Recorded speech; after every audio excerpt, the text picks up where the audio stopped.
Did you know that your bladder is a muscle and it's made out of a very similar muscle tissue that your heart is made out of?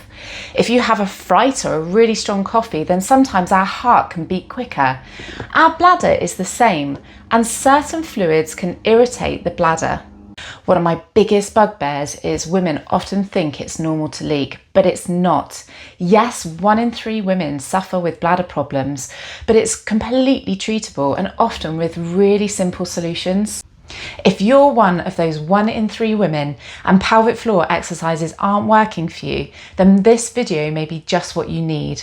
I'm going to be telling you things you probably never knew about your bladder and how your fluid intake could be your biggest problem. I'm Isla, a women's health physio, and in this video we're going to be talking through why certain fluid types can cause you to be rushing to the toilet as soon as you put your keys in the front door. I want you to think about your day and what you drink. Go through your daily routine and write it down. Write down what time it is you're having a drink and whether it's a tea, water, coffee or a glass of wine or 3. And then write down the volume of what you're drinking, whether it be a glass, a cup, a litre. Maybe pause this video for a second, have a think and jot it down. Not many people know that fluid intake is actually one of the top causes of bladder and bowel issues. Our fluid intake is often more important than those pelvic floor exercises. Therefore, one of the first things I'm going to ask you about is what you drink. Bladder irritants include things such as caffeine-based products like tea, coffee, hot chocolate, and even things like green tea, which a lot of us think is really healthy.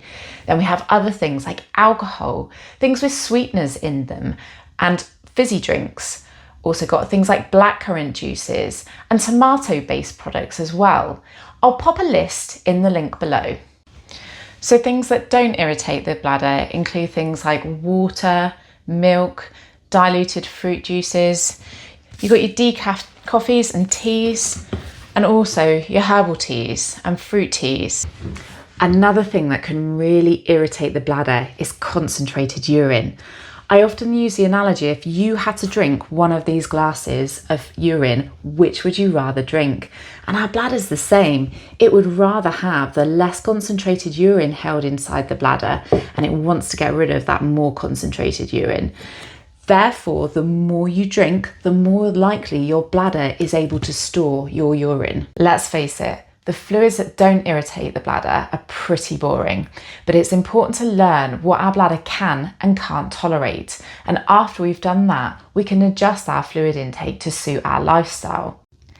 Maybe start by switching from your caffeinated drinks to decaf and try this for a couple of weeks and see if there's any changes in your symptoms. Or it might be switching from carbonated drinks to diluted fruit juices and squash, and maybe even reducing your alcohol intake.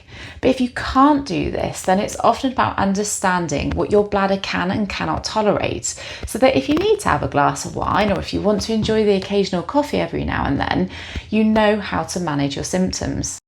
In my experience, changing fluid types can make dramatic changes to your bladder in even just a few days. Sometimes it can take a little bit longer, and it's important to be consistent.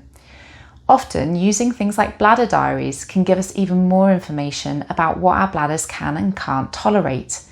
For further information, subscribe to my YouTube channel to take back control of your bladder.